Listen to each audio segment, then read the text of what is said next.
तत्कर्मयन्दबन्धाय सा विद्याया विमुक्तये आयासाया पदं कर्म विद्यान्यासर्वणे पुनम्। इस श्लोक के विषय में मैंने अपने पिछले वाले वीडियो में भी कहा था। उसमें मैंने तत्कर्मयन्द बंधाय का थोड़ा विश्लेषण किया था कि अपन कैसा जॉब ढूंढे कि हम कर्म बंधन में न बंधे। इसकी आगे की पंक्ति आती है सा विद्याया विमुक्तये, यानी विद्या वही जो हमें मुक्त करे। अब विद्याधीन शिक्षा और विश्वविद्याधीन शिक्षा तो हमें कहीं से मुक्त नहीं करती, बल्कि यह तो हमको कर्म बंधन में बांध देती है। और तो ऐसी कौन सी शिक्षा है, ऐसी कौन सी विद्या है जिसको प्राप्त करने से हम मुक्त होते मुक्त होते, यानी जो व्यक्ति सभी बाधाओं से, सभी बंधनों से मुक्त होता है वो अत्यंत आनंदित होता है, उसका जीवन आनंदमय होता है। ऐसा व्यक्ति जो आनंदमय होता है वह न तो अपने भूतकाल में जीता है, न भविष्य में जीता है, वह अपने केवल वर्तमान में जीता है, इसलिए भी वह अत्यंत आनंदित रहता है।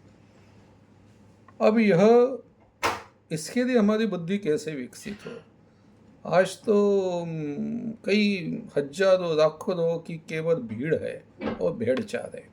वैसी बुद्धि विकसित होती बहुत कम लोगों की है।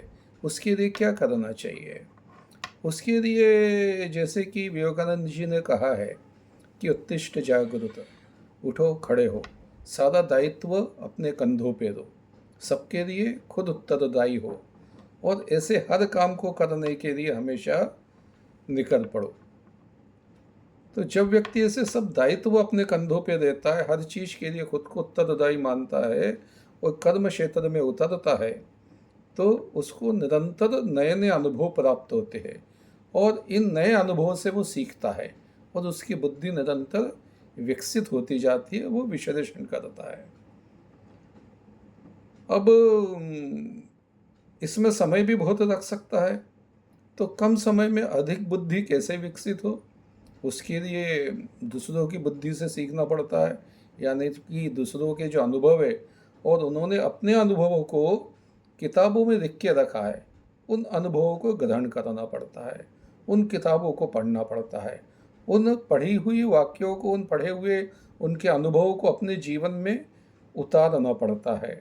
तो दो बातें हो जाती है, खुद के अनुभव और दूसरे ने जो अभी तक अपने जीवन के अनुभव प्राप्त किए उसको हमने पढ़ा, अपने जीवन में ग्रहण किया।